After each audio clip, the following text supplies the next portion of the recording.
My sugar daddy asked me for weird favors. His Tinder profile said he was 45, but he looked to be in his early 30s at most.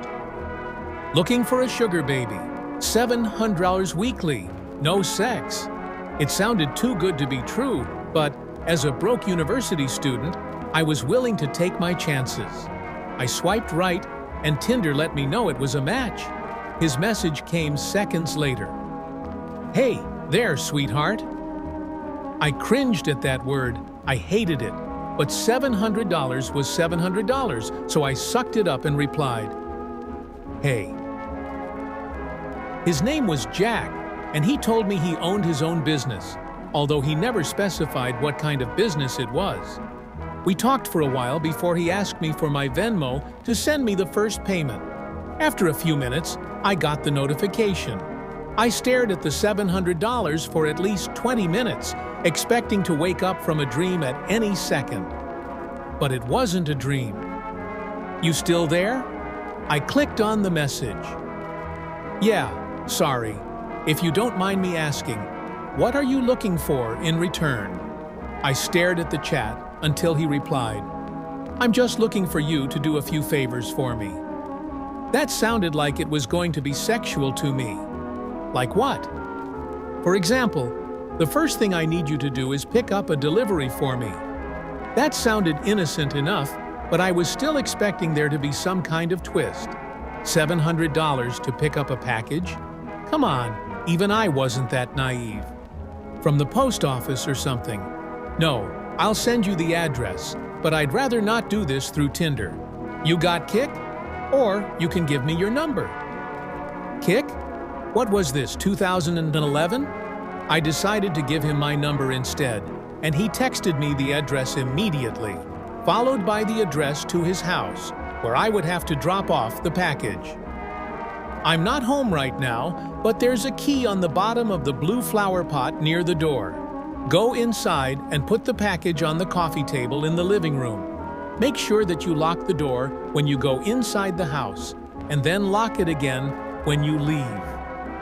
I grabbed my car keys and wallet and got into my car, putting the address into Google Maps. Got it. OMW.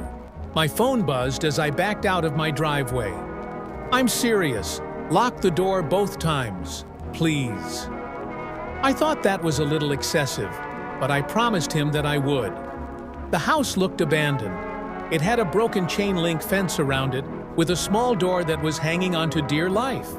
It stuck out like a sore thumb, surrounded by houses that were a lot nicer than this one in comparison. "You here for Jack's shit?" I looked up to see a man standing in the open doorway of the house. He took up almost the entire space, his head skimming the top of the door frame. He was huge in height and muscles, and his entire torso was covered in tattoos.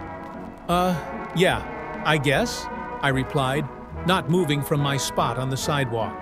"Stay right there," he said. I did. I actually don't think I would have moved if he had asked me to. I looked around and realized that there was no one else on this street. I was a 21-year-old woman, alone in the street. I gripped my car keys. A few minutes later, the man came back out carrying a cardboard box. It was about the size of a shoebox, but stained and damp on some of the corners. "Can you open your car?" he asked.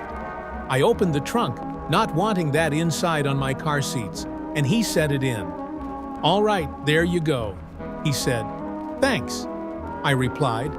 I walked around to the driver's side of the car and opened the door. "Oh, and one more thing," he said. I looked at him. "Watch out," he said. I didn't reply. I blasted my music as I drove to Jack's house, hoping it would drown out my anxiety. It didn't. I parked my car in the stone driveway and stayed inside the car, admiring the house. It was a huge house, with stone pillars on the front porch and the greenest grass I had ever seen in my life.